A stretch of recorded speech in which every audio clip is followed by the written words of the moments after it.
And I tried hard to be proud of my service, but all I could feel was shame. And racism could no longer mask the reality of the occupation. These were people, these were human beings. I've since been plagued by guilt anytime I see an elderly man, like the one who couldn't walk, who we rolled onto a stretcher and told the Iraqi police to take him away.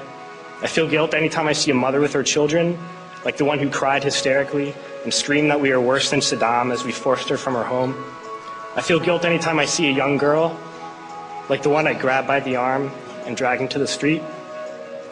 We were told we were fighting terrorists.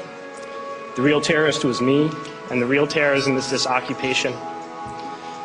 Racism within the military has long been an important tool to justify the destruction and occupation of another country. It has long been used to justify the killing, subjugation, and torture of another people.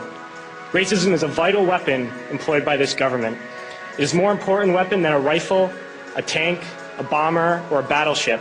It is more destructive than an artillery shell, or a bunker buster, or a Tomahawk missile. While all those weapons are created and owned by this government, they are harmless without people willing to use them. Those who send us to war do not have to pull a trigger or lob a mortar round. They do not have to fight the war, they merely have to sell the war. They need a public who is willing to send their soldiers into harm's way. They need soldiers who are willing to kill and be killed without question. They can spend millions on a single bomb, but that bomb only becomes a weapon when the ranks of the military are willing to follow orders to use it. They can send every last soldier anywhere on earth, but there will only be a war if soldiers are willing to fight. And the ruling class, the billionaires who profit from human suffering, care only about expanding their wealth, controlling the world economy. Understand that their power lies only in their ability to convince us that war, oppression, and exploitation is in our interest.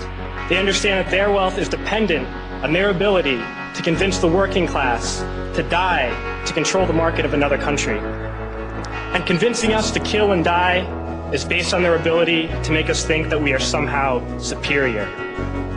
Soldiers, sailors, Marines, airmen have nothing to gain from this occupation. The vast majority of people living in the U.S. have nothing to gain from this occupation. In fact, not only do we have nothing to gain, but we suffer more because of it. We lose limbs, endure trauma, and give our lives. Our families have to watch flag-draped coffins lowered into the earth. Millions in this country without health care, jobs, or access to education must watch this government squander over $450 million a day on this occupation.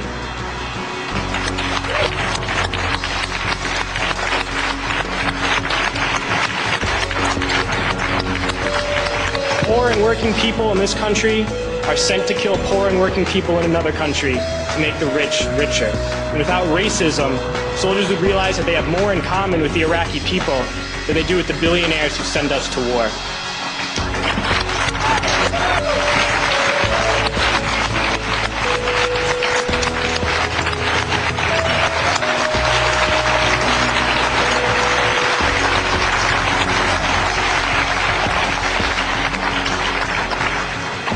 I threw families onto the street in Iraq, only to come home and find families thrown onto the street in this country, in this tragic and unnecessary foreclosure crisis.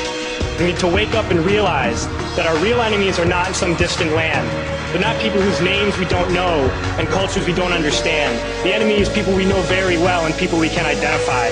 The enemy is a system that wages war when it's profitable. The enemy is the CEOs who lay us off from our jobs when it's profitable. It's the insurance companies who deny us health care when it's profitable. It's the banks who take away our homes when it's profitable.